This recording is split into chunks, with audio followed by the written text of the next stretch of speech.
Good evening, and thank you for joining us tonight for this special broadcast on VPM of the State of the Commonwealth Address. I'm your host, Sarah McCluskey.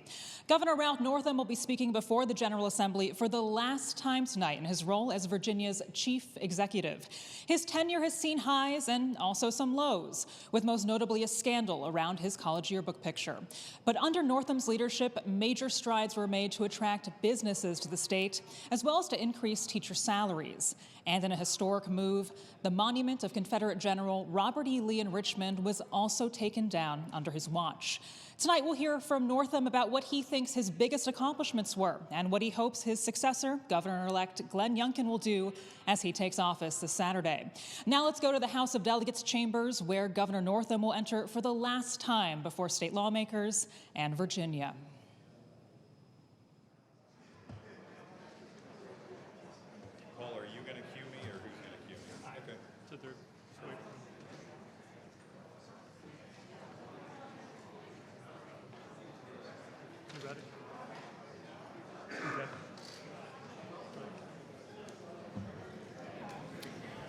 Mr. President, His Excellency, the Governor of the Commonwealth of Virginia.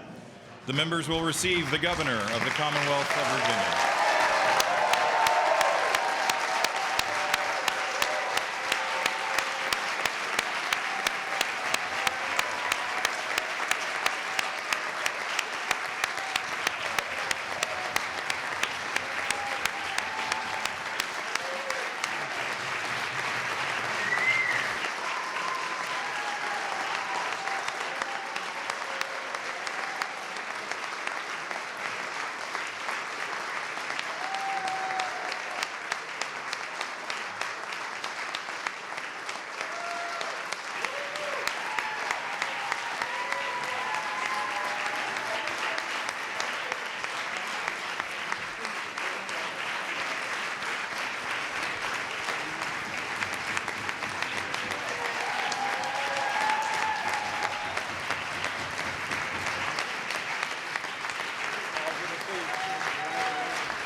Governor, thank you. Thank you.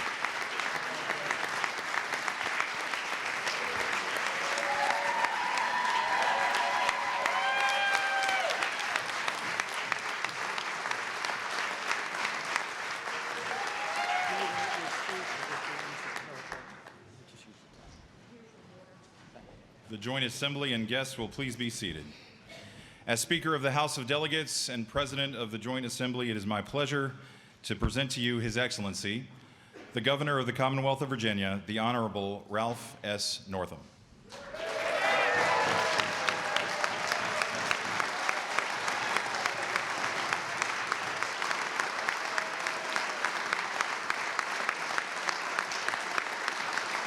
Thank you all.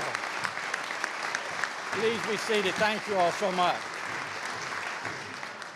Thank you. Well, good evening, Mr. Speaker, Madam President Lucas, Lieutenant Governor Fairfax, ladies and gentlemen, thank you so much for inviting me to speak with you tonight. To my wife, Pam, and my family, to the justices of the Supreme Court, members of the State Corporation Commission, and my cabinet and staff, thank you for your service to our Commonwealth.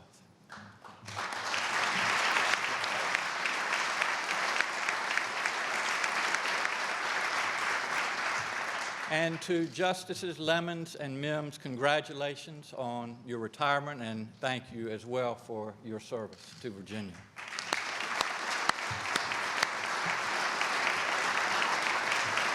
And to everyone else in this chamber and watching at home, thank you as well, and Happy New Year. This is my fourth and final address to you and to the people of Virginia. This speech, an update on the state of our Commonwealth, is a long-standing tradition, and it has value behind what I say here tonight. This is a time when elected leaders from different branches of government, different political parties, and different parts of the state come together to talk about the Commonwealth that we all share. No matter our differences or what we share in common, every year we come together. Next Monday, Governor-elect Youngkin will speak to you in just the same way. By then, he will be your governor. And I wish him the best, and I am confident he will lead this Commonwealth well. Because when he succeeds, Virginia succeeds. This is a night when I talk about the state of our Commonwealth. And this time, my last time, I'm going to talk about what we have done over the past 4 years to improve the state and what kind of Commonwealth I'm leaving in your hands. We are only here for a short time, especially governors. But every day is an opportunity to help someone to make their life better. And that is how we have governed. If you ask me who we are in Virginia, I would tell you we are people who care about each other. We try to treat each other right. We want our neighbors to succeed just as much as we want that for ourselves. We know that it's not enough for me to be doing okay. You need to be doing okay too. And our policy choices are rooted in who we are, people who want the best for others. My adult life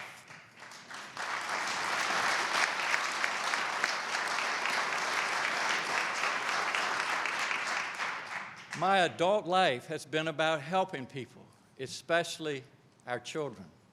Serving in the Army, working as a medical director of a pediatric hospice, and caring for thousands of children, all of those roles have helped me to help people.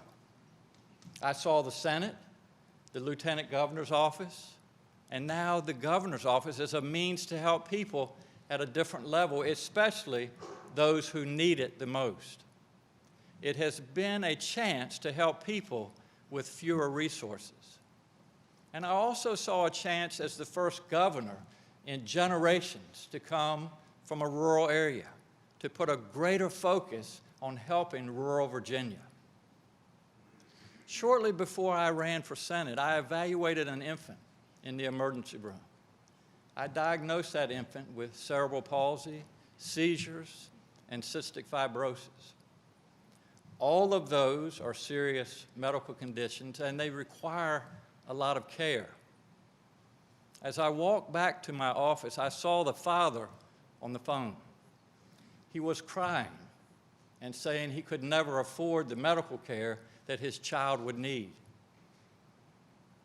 That experience convinced me that health care is a right. It's not a privilege.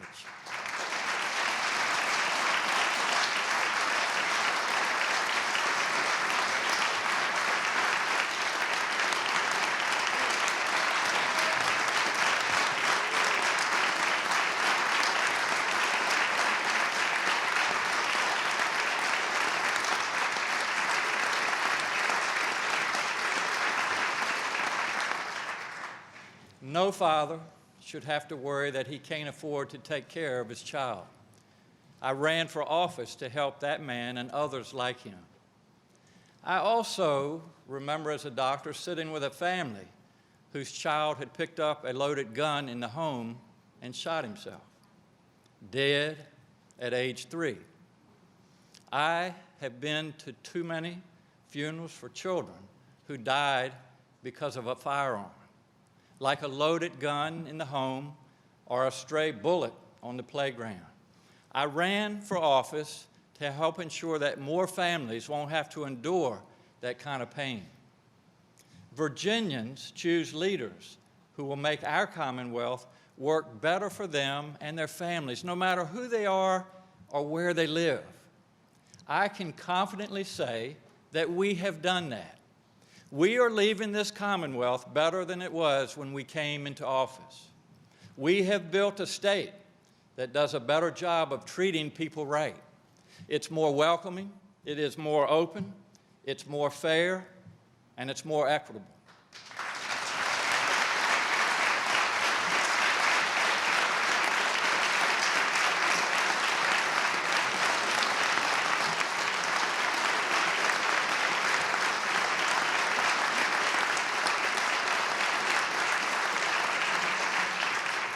We have built a state that helps people who need it, whether they need health care or cleaner water or to keep a roof over their head during a global pandemic. We have built a state that recognizes the wrongs of the past and works to reckon with and rectify them.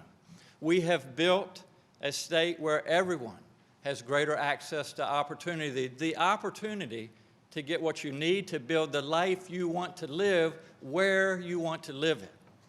Everything we have built and accomplished over these 4 years has been about helping people. We are leaving in your hands a strong and healthy Commonwealth, one that treats everyone right, takes care of people when they need it, and provides opportunity for everyone to thrive. We could not have a safe and stable Virginia without the work of my cabinet, their teams, state agency heads, and the thousands of state employees. They truly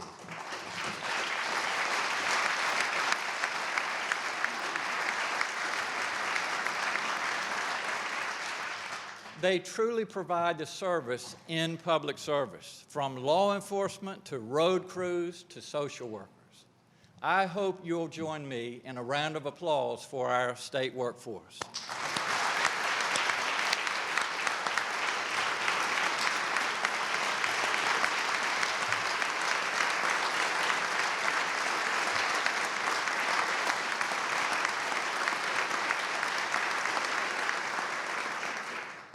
I'm leaving you with the strongest state budget Virginia has ever seen.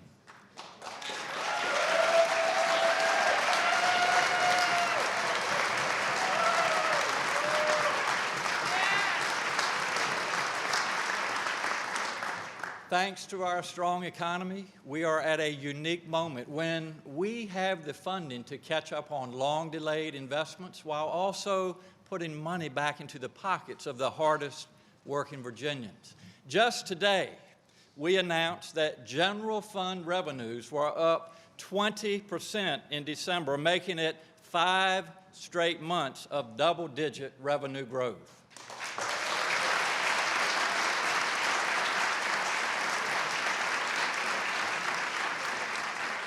And we need to be clear. This is because we have consistently taken a prudent, cautious approach to budgeting. We have strengthened our balance sheet to keep our finances stable. We've made targeted long-term investments to help Virginia grow, help people get through the pandemic, and put money aside as a buffer for the future. In fact, I've sent you a budget that brings our reserves to more than $3.8 billion.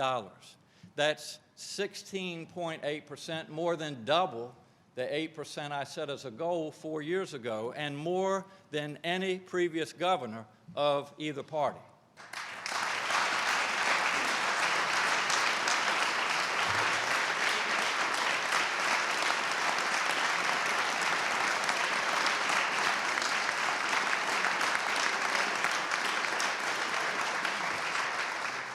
I want to thank Secretary of Finance Joe Flores and his team, along with the Department of Planning and Budget. Building Virginia's budget and keeping our finances steady and stable requires people who know state finances in and out, and we've been so lucky to have that during this administration. I want to thank also Senator Howe and Delegate Torian, chairs of the money committees, for their leadership over the course of some very complicated state budget cycles.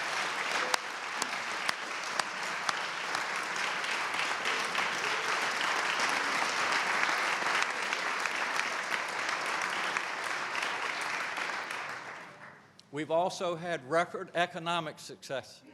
I've traveled around the world, meeting with companies and telling them Virginia is the best place to be.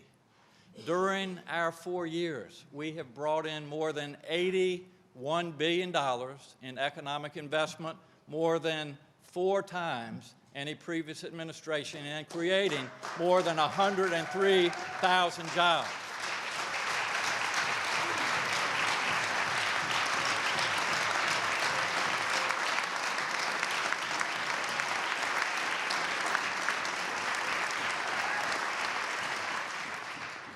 For most people, the most important thing they need is a job where they can support themselves and their family.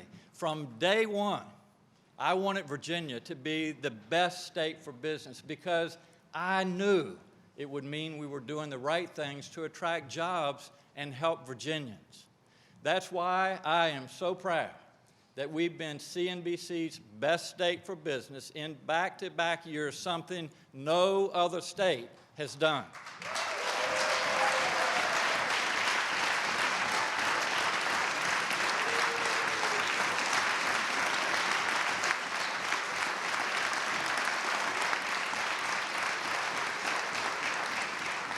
We are also ranked #1 for business climate by Business Facilities Magazine. We have proven that when you treat people right, it's good for everyone and it's also good for business. Businesses are excited to be in Virginia and to come to Virginia. Being named Best State for Business is a testament to our workforce, our education system, our commitment to diversity, and our strong business climate. From Amazon, making Virginia home to its second headquarters in 2018, to Micron's $3 billion investment to build semiconductors, to Blue Star's incredible commitment to make billions of medical gloves in Wytheville, Virginia, is the state where companies want to invest, put down roots, and grow. We have also taken steps to be a better state for our workers. I've listened to Virginians who told me they just couldn't support themselves on $7.25 an hour. They were always one paycheck away from losing the roof over their head. So that's why we're raising the minimum wage in the Commonwealth of Virginia. An increase to $11 an hour just kicked in, and we'll get to $15 by 2026.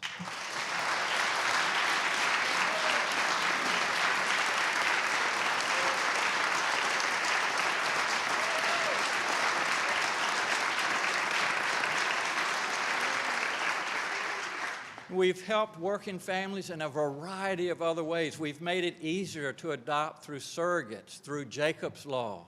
And for our own state workforce, we've put in one of the most progressive family leave programs in the country. When you treat workers and their families right, it helps everyone. We've also made historic investments in affordable housing, and Virginia leads the nation for rent relief during COVID, helping people keep a roof over their heads.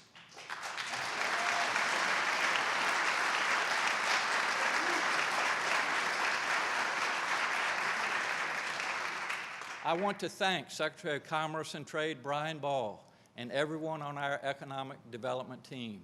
A state that's both good for business and good for workers doesn't happen by accident. It is built with a lot of hard work, and these folks deserve the credit.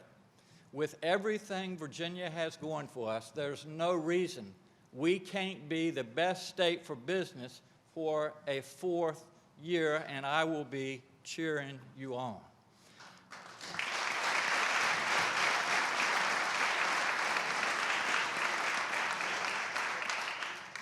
Our best in the country's success has come in part because we have been deliberate about building a workforce and an education system that are second to none.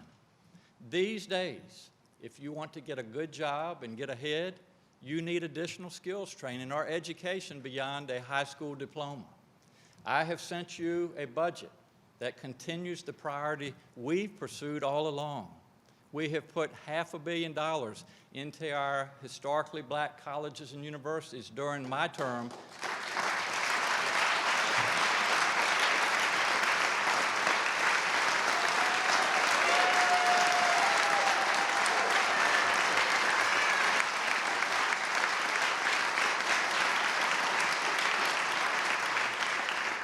That's an increase of 87%. And we are making higher education and skills training more affordable and more accessible to all. That includes a program I've wanted to implement since I ran for governor. As I campaigned, people told me about dropping out of community college because they couldn't afford it.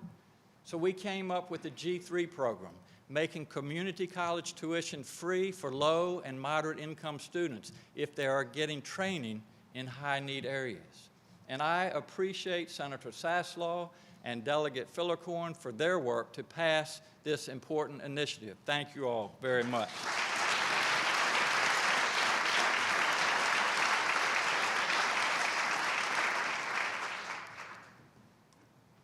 Our higher education system is dependent on our K through 12 system. Every child deserves the same opportunity to get the skills and knowledge they'll need to thrive in life. That's why for the past 4 years, we have increased our investments in K through 12 education. We've put historic amounts of support into at-risk students. We've raised teacher salaries more than 10%, the largest increase in 15 years.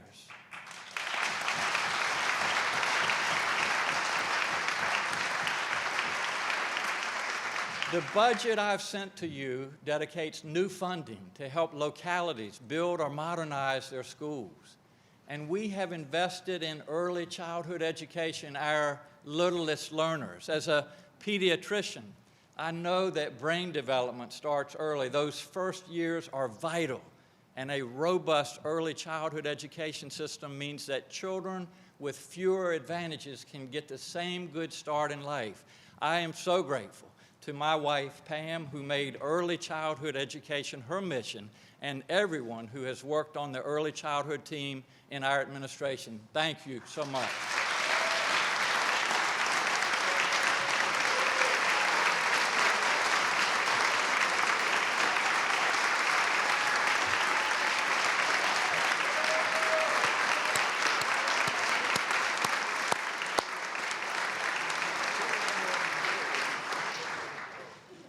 Our teachers, our school staffs, our administrators are dedicated to one thing, and that is educating your children. They are highly trained and skilled, and they do a phenomenal job.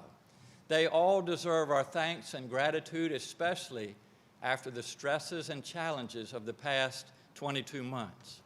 I want to thank Secretary of Education Fran Bradford and our incredible education team.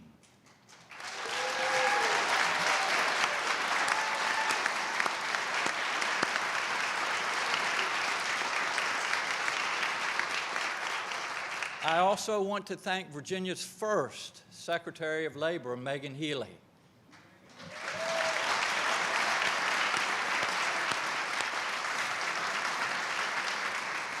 Education and workforce go hand in hand, and these teams have done tremendous work over the past 4 years. Education does not just happen in a classroom, and it is not only the young that can learn new things. If we're not learning, we are stagnating. And if we cling only to what we think we know without keeping our minds open to new information, then we cannot move forward. My administration has made it a priority to ensure that in Virginia, we understand our past so we can learn from our mistakes. For too long, we've been comfortable telling a story about Virginia's history that left out a lot of people and a lot of uncomfortable facts. But we cannot pick and choose history based on how it makes us feel.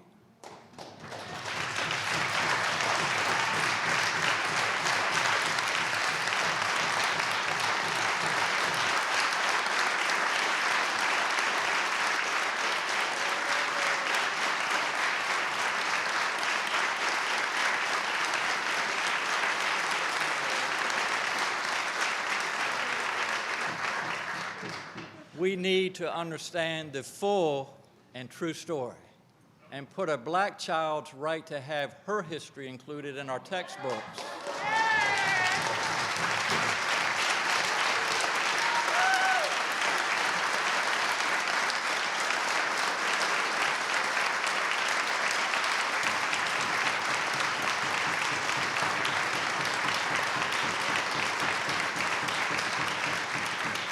We need to put her interests in our textbooks before our own desire to feel comfortable. That is the only way we can understand how yesterday affects today and make changes for tomorrow. We are a commonwealth of contradictions, the place where the first enslaved African people landed and the place where representative government was born. We have worked hand in hand with many of you to make Virginia a place that reckons with its past. We have given greater support to institutions dedicated to telling that full and painful story. We've focused our historical resources on telling stories that have been marginalized. For example, when Senator Richard Stewart, a dear friend of mine, found that stones on his property used on the riverbank to control erosion were actually headstones, he called for help. And we discovered they had been taken from the historic Black Harmony Cemetery in Washington, tossed aside during development with no respect for the people that they represented. We were able to get many of those stones back to the graves they belonged to. We have taken steps in every agency of this Commonwealth to better support and celebrate the diversity of our state. And we have developed government-to-government relationships with the sovereign tribal nations that called Virginia home for thousands of years before Europeans arrived. With much help, I put together the most diverse, talented, and hardworking cabinet in the history of Virginia.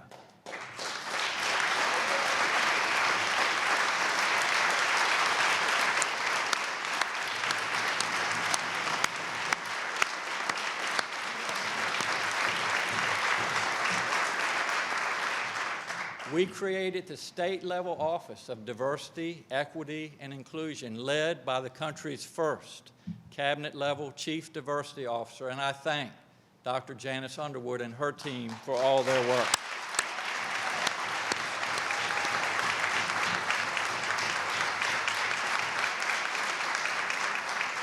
I know that talking about history, our real, true history, can make some people uncomfortable. Mostly those people who look like me. And I have not always understood the ways that the uglier parts of our past affect things and people today. But I kept my mind open. I listened and I learned. I used to tell students, the eyes can't see what the brain doesn't know. I know that Virginians want to understand each other. As someone who works with children, I know that hatred, bigotry, and discrimination are not things that we are born with. They are things that we unfortunately learn.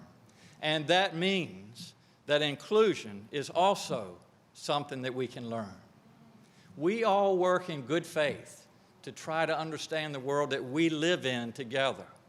And it's hard when we don't all hear the same stories and we don't all understand the same facts. It can feel like we're further apart than ever.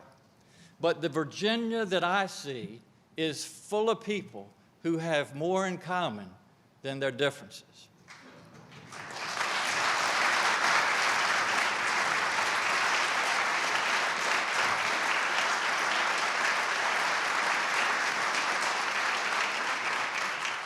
The better we understand our past, the more we broaden that common ground. As governor and as legislators, our job is to be good stewards of this Commonwealth and to prepare for what will come in the next 10, 20, or even 50 years. When it comes to the environment, we know that the next 50 years, the next 5 years, will be a time of great change. We're already seeing that. Christmas Day, right here in Richmond, was 70 degrees. And last week we got more than a half a foot of snow. In Colorado recently, wildfires burned 1,000 homes, and then the ashes were covered by a blizzard. Western Kentucky towns were devastated by rare December tornadoes. So our climate is changing, and our weather is changing faster than ever and with devastating consequences. We must do our part to stem the tide and make sure that the world we live for our children, that we leave for our children and grandchildren, is safe. I ran for office in part because I was seeing the demise of the Chesapeake Bay, the disappearance of subaqueous grasses, crabs, and other living creatures. I ran for office to help save and protect our waters and air for our grandchildren to enjoy. In the past 4 years, we have invested strongly in clean energy. I was proud to sign the Virginia Clean Economy Act, and I thank Senator McClellan and Delegate Sullivan for spearheading the work to get that legislation passed. Thank you so much.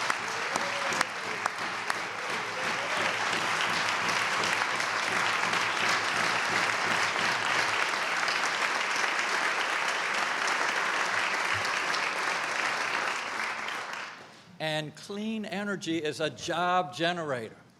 Businesses that are looking to locate in Virginia like our renewable energy initiatives. And Virginia is also at the vanguard of the new offshore wind energy industry in the United States. We must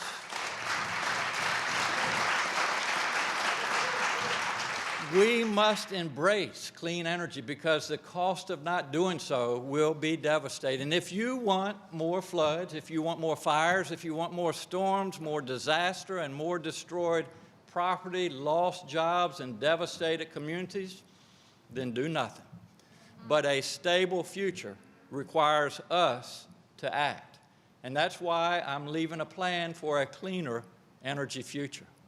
And it's also why we've spent 4 years making our waters and our air cleaner and safer for our children and our children's children, including investing $1 billion in cleaning up the Chesapeake Bay.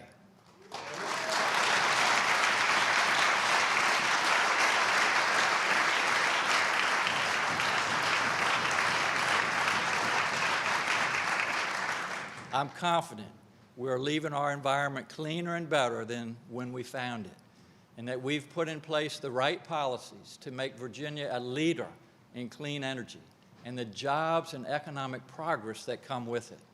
I want to thank Secretary of Natural and Historic Resources Ann Jennings and her team for their work these past 4 years to make Virginia's environment a better place. Ann, thank you.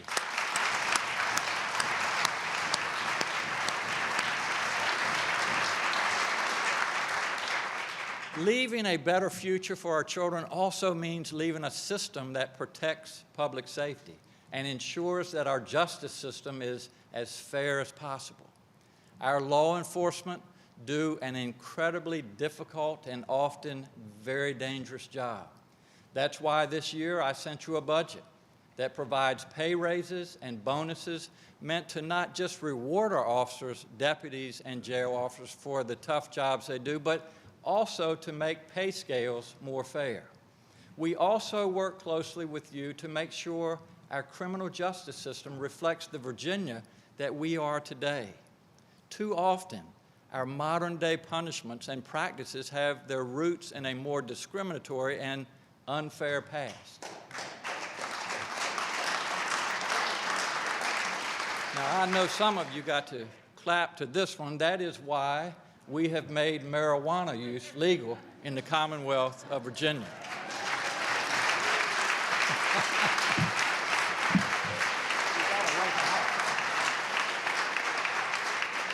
And I want to thank Senator Lucas, Senator Eben, and Delegate Herring for their work on this policy, which is complicated but very important.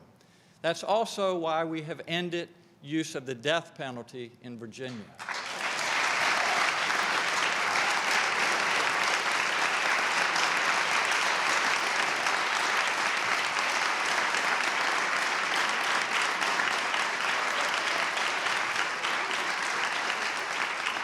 The first Southern state to do so, because it was applied unfairly and we couldn't rely on the system to get it right. Thanks go to Senator Surville, Delegate Mullen, and many others who have worked on this for years.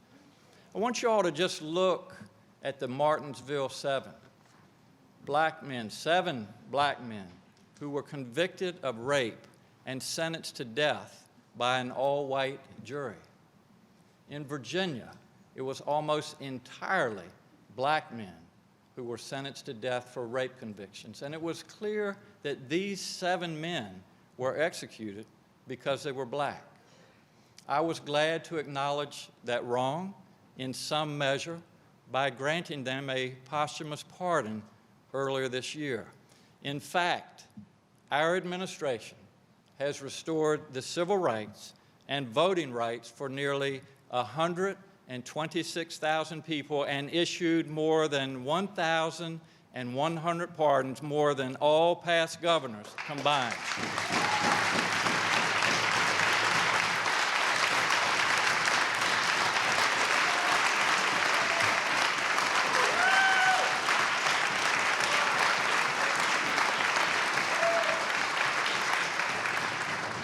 We cannot expect people to fully re-enter our society as long as we hold that conviction over their heads and refuse to treat them like full members of society.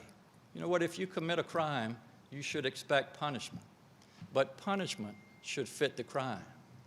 This year, Virginians could have a chance to vote to make the restoration of rights automatic if the work of Senator Mamie Locke and others is successful. There must be a date at which we say, enough is enough. You've paid your debt, and it's time to move forward. That's who we are in Virginia. We are a state that believes in justice, not just punishment. And we are a state that believes in grace and in mercy. The facts demonstrate that what we're doing is working. In the last 5 years, Virginia has had one of the lowest recidivism rates in the country. And so I want to take this opportunity. I want to thank Secretary of Public Safety Brian Moran and his team for all their work to make Virginia a state that is safer and more just for everyone. Thank you, Secretary Moran.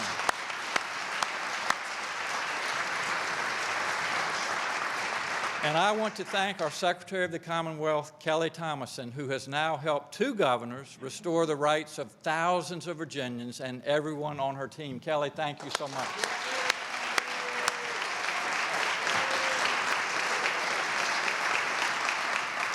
They have done an incredible job. I mentioned that we restored voting rights for thousands of Virginians. Voting is fundamental to our democracy. Many Americans have fought, and some paid the ultimate price to protect the freedoms we have under our democratic system, including the right to vote. That's why voting should be as easy as possible for as many voters as possible. Yet, for too many people, barriers still exist. I remember talking to a trucker who told me his schedule was so unpredictable that he often didn't get to vote because he was on the road on Election Day. That's why we've worked together to make Virginia a leader in voting access. Now, you can vote early for 45 days before the election without having to explain your schedule to an election official. Election Day is a state holiday because we want people to have the free time to vote or to volunteer at our polls. And voter registration is automatic through the DMV. Virginia has gone from being one of the toughest, most restrictive voting environments to one of the best and most secure in our country.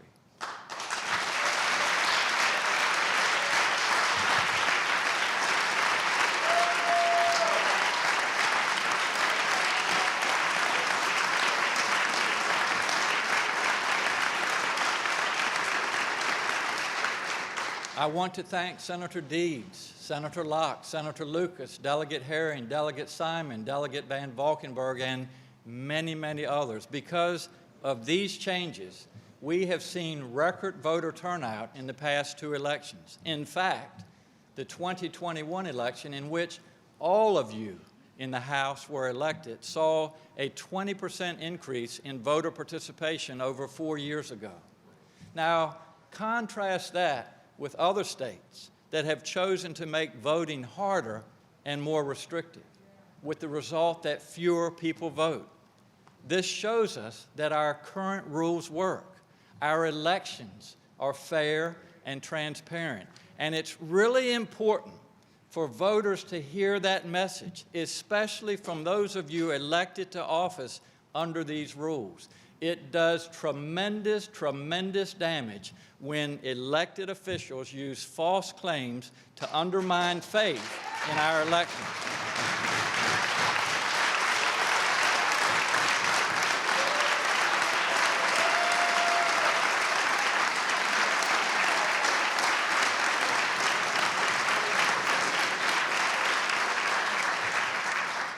Voters deserve better, and our elected officials need to do better and not perpetuate anyone's big lie.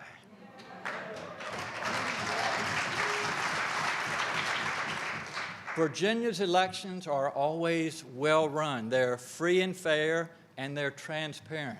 This is a hallmark of our democracy, and I am proud of all Virginians whose efforts to help ensure that our elections go smoothly. I want to thank everyone in the Department of Elections, along with our Secretary of Administration, Grinley Johnson, and her teams. Thank you all so much.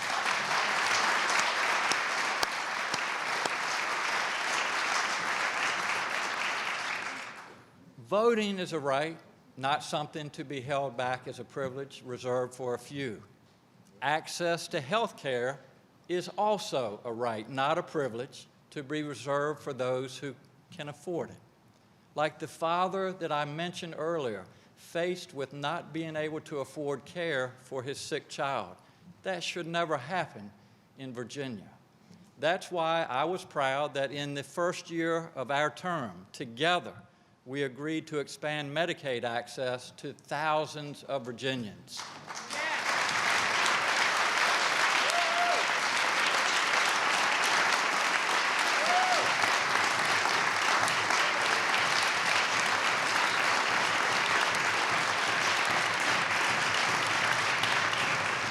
I know that we couldn't foresee the pandemic, but I am glad that when a global health crisis arrived, more than 600,000 Virginians had access to care that they did not have in 2018. Thanks to the work and cooperative spirit of the Southwest Virginia delegation, and I promise I won't mention you by name, we were able to make that happen.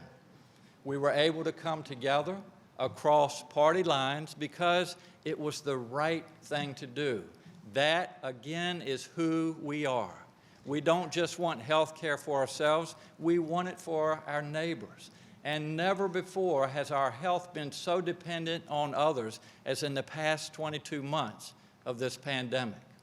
In the midst of a contagious respiratory virus where my actions affect you and your actions affect me, we needed Virginia to be a state where people take care of their neighbors.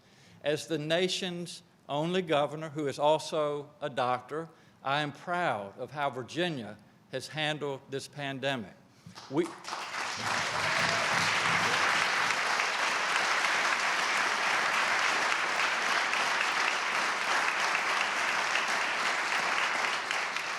We have followed the science to keep Virginians as safe and healthy as possible. We have seen fewer cases and fewer deaths than many of our neighbors. Nearly 90% of our adult population has had at least one shot. We're the 9th state in the nation for having our residents fully vaccinated and for vaccination rates for teenagers.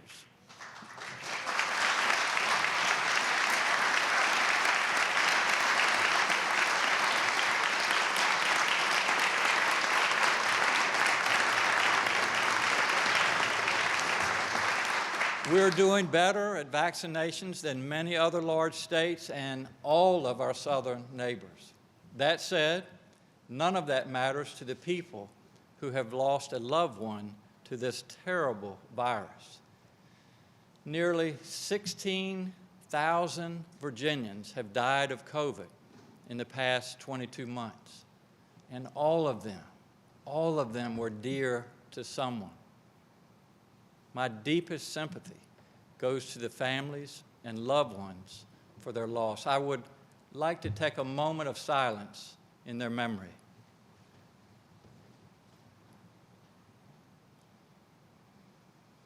As I leave office, I hope that our Commonwealth will continue doing what we know works. Follow the science, get vaccinated, wear masks, take care of other people, not just ourselves. That is who I know Virginians to be. And I want to thank our Secretary of Health and Human Resources, Dr. Vanessa Walker Harris, and her team. I also want to take a moment to thank the thousands of doctors, nurses, teachers, guardsmen, and women, and public safety officers who have worked tirelessly to keep us safe.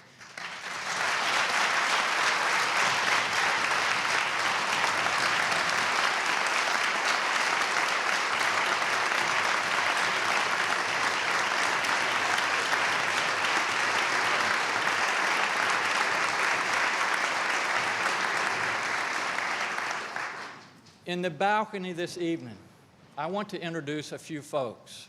We have Major General Timothy Williams, who leads our Virginia National Guard, Dr. Lindsay Marr, the Charles Lunsford Professor in Civil and Environmental Engineering at Virginia Tech, whose groundbreaking research has helped guide not only the nation, but the world during this pandemic. Dr. Norm Oliver, who has led our Department of Health with distinction and compassion, and Dr. Danny Avula, who dropped everything when this pandemic broke out to lead our COVID task force. Please give them a round of applause.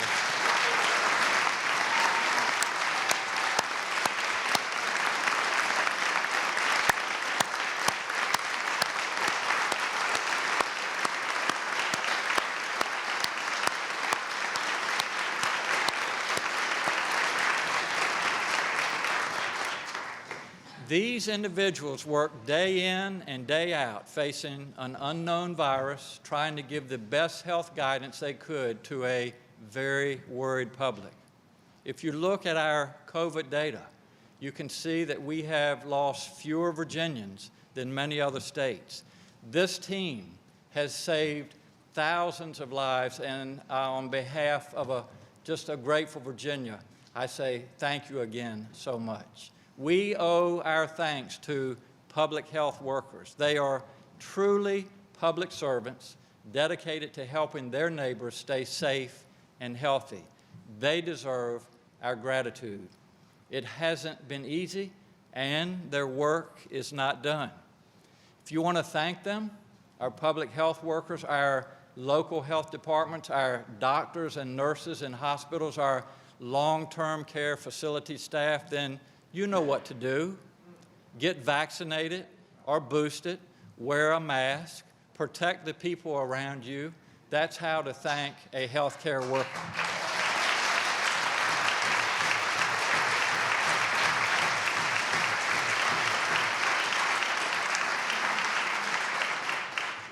Over the past 4 years, we have done a lot to make Virginia a better place to live and work. We've also made it an easier place to live and work by investing in the infrastructure that connects us all. If you commute or if you travel, you want better roads and rail systems. If you work from home or you're in school, you need reliable internet access. We have laid the groundwork to transform that infrastructure. In just 4 years, we've moved broadband investments from $4 million a year to $2 billion a year. We are on track to have universal broadband on its way to every community by 2024.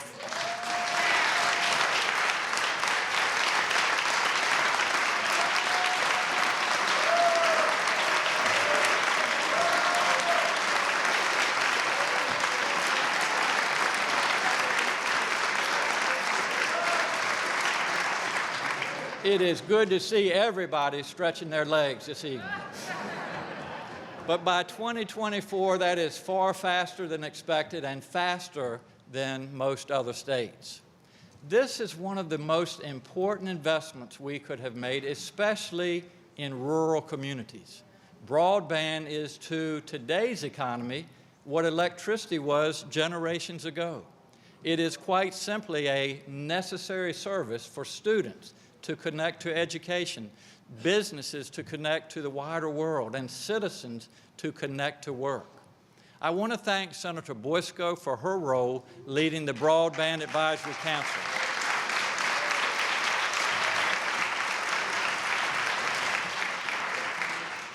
That council has played an important part in this progress. Thank you so much, Jennifer.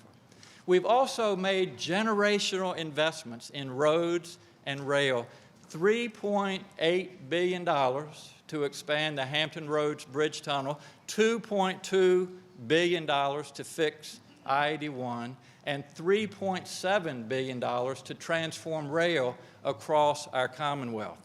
These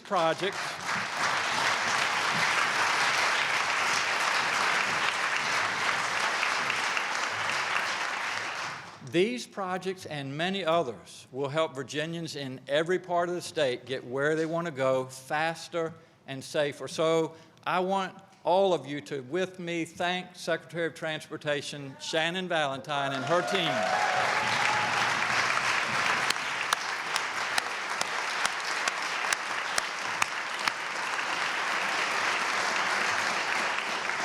Their work has literally transformed the way that we move around in Virginia. Investments like broadband are especially important for rural Virginia. As you all know, I was born and raised on the Eastern Shore, and one of my goals as governor was to put more focus on the needs of rural Virginia. Too often, rural communities feel left behind. You often hear people say, just like me, we grew up in rural Virginia, but now they live and work somewhere else. Rural areas often don't have the same work or educational opportunities as our urban and suburban areas. In other parts of the state, you often hear, well, why don't they just move? But you know what? That's not the answer. Instead of encouraging people to leave rural areas, we have worked to bring more opportunities to them. I've made rural Virginia a priority, as my friend Senator Bill Stanley reminded me recently. I promised him I wouldn't forget the South Side, and he'll tell you that I lived up to my word.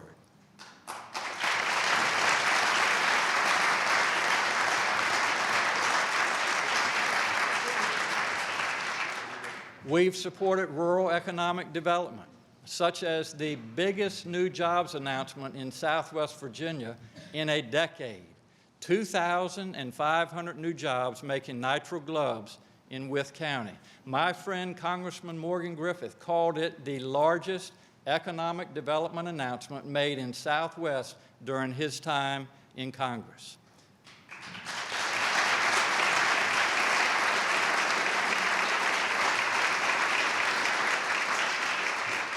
We created the Office of Outdoor Recreation to promote Virginia as both a great place for outdoor businesses and for outdoor travelers. This section of the economy is huge and has great potential for growth.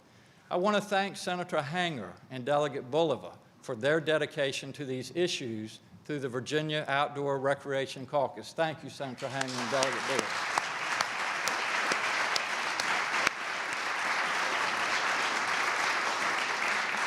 We created the Rebuild Virginia program, investing nearly $400 million in grants to help our small businesses and communities across the Commonwealth stay afloat during the pandemic.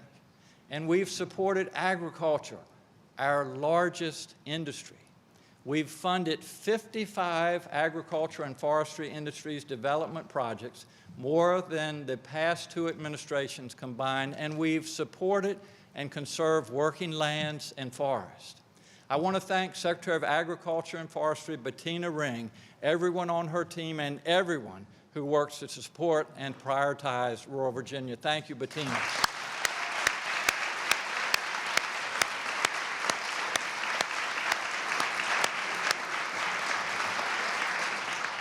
Every community from the Eastern Shore to Lee County and everywhere in between deserves attention, and it's been important to me that rural Virginia not be left behind.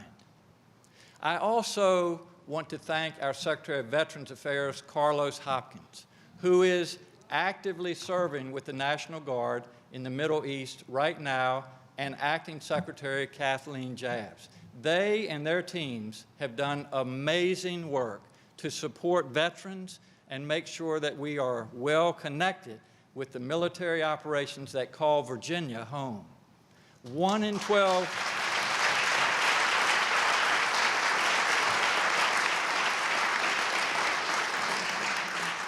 1 in 12 Virginians is a military veteran. I know we have a lot in the audience, and in fact, I'm one of them as well. In the past 4 years, we've promoted the V3 program to hire more veterans and taken a number of steps to help ease the transition to civilian life. We are one of the best states for veterans, and I hope we continue to take care of veterans as they deserve. I also want to thank our National Guard, led by Major General Timothy Wilson, who have done so much to serve this Commonwealth. We call on them to help in emergencies, from last January's attempted insurrection in Washington to natural disasters to our COVID response. They help with testing in 2020 and vaccinations in 2021. And more National Guard members are deployed right now, tonight, now than any other time since World War II. Again, Major General Williams, thank you so much to our National Guard.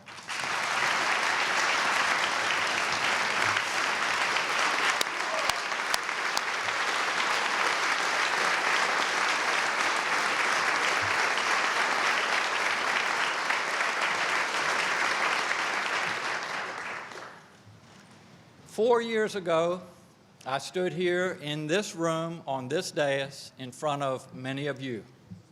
I told you where I wanted to take Virginia, and I asked you to work with me to get us there. It has been a more tumultuous 4 years than I think any of us expected.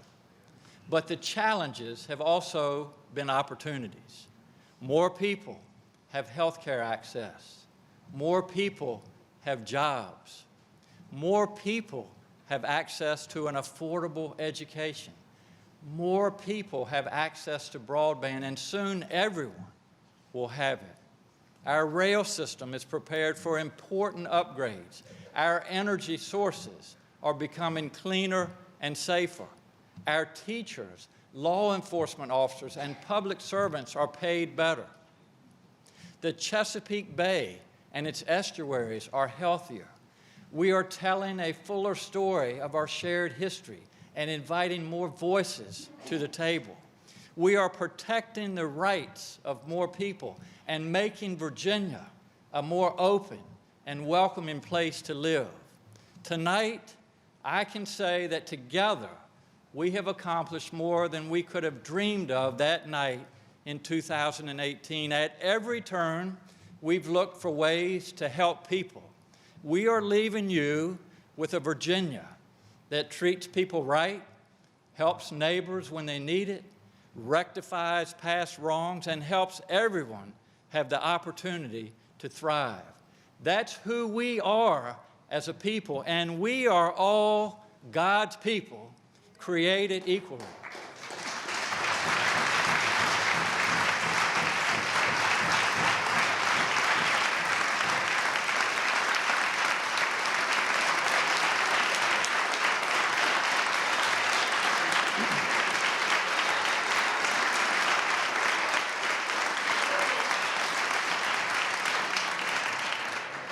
We take care of each other. So tonight, let's ask ourselves, are we going to keep up this progress, or will we retreat, become people who are more worried about ourselves than each other? I hope that we will not. I hope the spirit of helping other people continues to prevail. I hope we'll continue to be people who want to serve the world rather than conquer it. People who sow kindness and hope rather than anger and fear. We are here for a short period of time, and every day is a God-given opportunity to help someone to make their life better.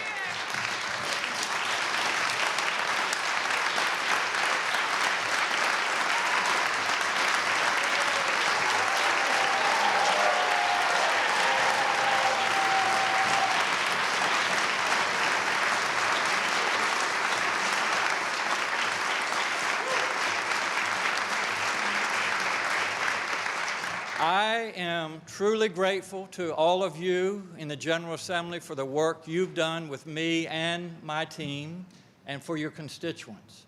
I have worked with some of you for a number of years as a colleague in the Senate, then as Lieutenant Governor, and now as Governor.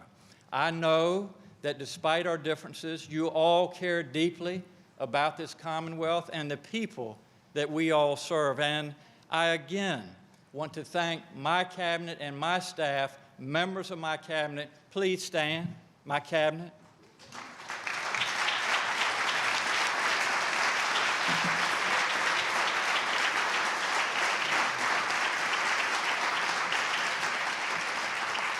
They have devoted themselves to doing good for the people of Virginia, and while you don't always see their work or hear their names, everything that we have done well has been their work. And again, on behalf of a very grateful Commonwealth of Virginia, to my cabinet, I truly say thank you to all of you.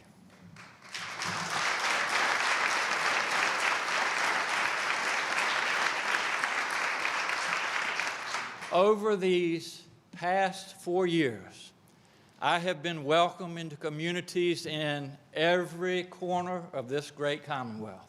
I have met thousands of my fellow Virginians, and what I have been most struck by is this: Virginians are good people. You want to help others. You have a deep love of place and of your community. You want to see your neighbors do well. You put your trust in me to lead our great Commonwealth as the 73rd governor, and I promise to make the best decisions I could for you. Every single day of the past 4 years, my team and I have tried to live up to that trust. And every day, I have felt so proud and grateful for you, Virginia.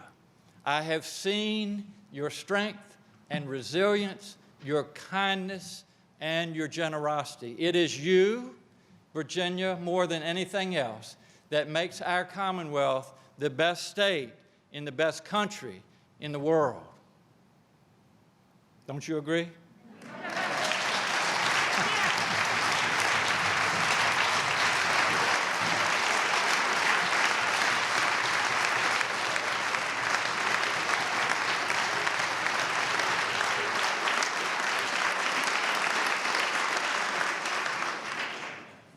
Speaking on behalf of Pam and me, it has truly been the highlight of our lives to serve Virginia. As a past governor rightly said, there is truly no higher honor than to serve as governor of the Commonwealth of Virginia. From the bottom of my heart, thank you so much, and may God bless Virginia, and may God bless the United States of America. Thank you all so much.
special broadcast right here on VPM. I'm Sarah McCluskey. Governor Ralph Northam just wrapped up his last State of the Commonwealth address.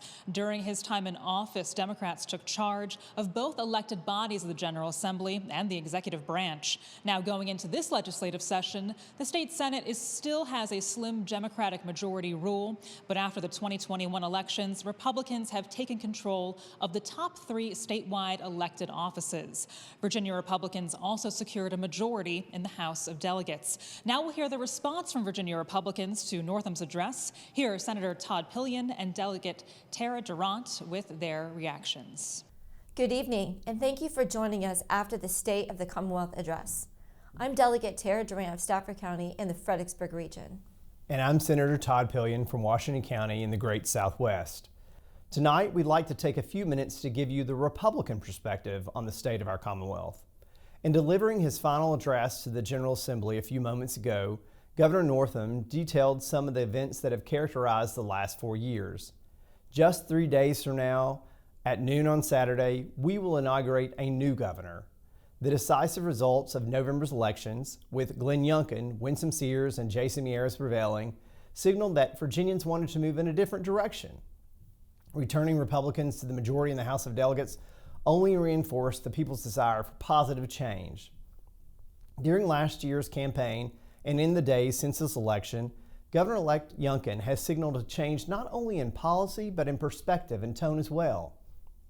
His emphasis will be on unity, bringing Virginians together by advancing initiatives that will lower your cost of living, create jobs by improving our business climate, and make our streets and our neighborhoods safer. Governor Youngkin's Day One agenda is remarkable because it embraces something all too rare in government: common sense. Virginians know that if you weaken our sentencing laws, parole violent criminals, and denigrate the work of our police and sheriff's deputies, Virginia will be less safe. They know that if our children aren't in the classroom and parents are excluded from decisions about what our schools teach, the quality of education and the prospects for our children's future will diminish. And Virginians know that confidence in government requires competence in government. When assistance for the unemployed doesn't get to the unemployed, when mental health services are limited by staffing shortages, when the DMV won't open its doors regularly, and when drivers on an interstate highway are stranded for 24 hours, Virginians have every right to question the competence of state government. Making government work for all Virginians shouldn't be a partisan issue. Governor Youngkin has stressed the support that he earned from Republicans, Independents, and Democrats. As the 2022 General Assembly session begins, we're looking forward, and we hope Democrat lawmakers will be looking forward too. As Tara is about to detail, our House Republican colleagues have an ambitious agenda for this session. Tara? Thank you, Todd. Earlier today, our House Republican majority held a press conference where we introduced our common sense forward-looking agenda for the 2022 session. Our agenda for the upcoming session was set last year, as each of us went to thousands of our fellow Virginians and asked them what was on their minds. They told us in no uncertain terms that our Commonwealth was on the wrong track and we needed to change course. Parents told us they were worried about their children's education. They told us virtual education was a failure and that their children were falling behind and that falling standards could hobble their children's future. Republicans listened. This session, we're going to bring forward legislation that would ensure our standards only go higher and that our schools get the resources they need to not only pay our teachers well, but rebuild schools that have been for far too long have been crumbling. Voters told us they want safer streets and an end to the violence that takes so many young lives in our cities. They told us they wanted help dealing with inflation and skyrocketing energy prices. Republicans listened. We're introducing legislation that will keep dangerous, violent killers behind bars and off the streets, and that will bring accountability and change to our badly broken parole board. And we're devoting millions of dollars to proven anti-violence strategies like Project Ceasefire, which reduces gun violence without resorting to gun control. We plan to cut taxes by ending the grocery tax and refunding part of Virginia's surplus to those who paid it, the taxpayers. And we're going to double the standard deduction, putting more money back in paychecks while ending mandates that drive up energy prices. Virginians spoke and Republicans listened. Together, Republicans in the House and Senate of Virginia will continue to work to make our Commonwealth a better place for all Virginians.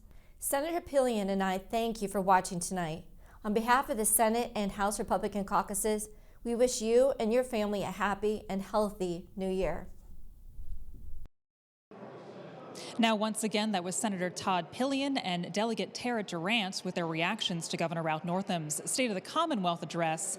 This is a big week for Virginia politics as the 74th governor of Virginia, Republican Glenn Youngkin, is set to be inaugurated on Saturday. Be sure to join VPM for the special broadcast of the inauguration starting right at 11:30 in the morning. I will be there along with Angie Miles. So thank you for joining us tonight. I'm Sarah McCluskey. Good night, Virginia.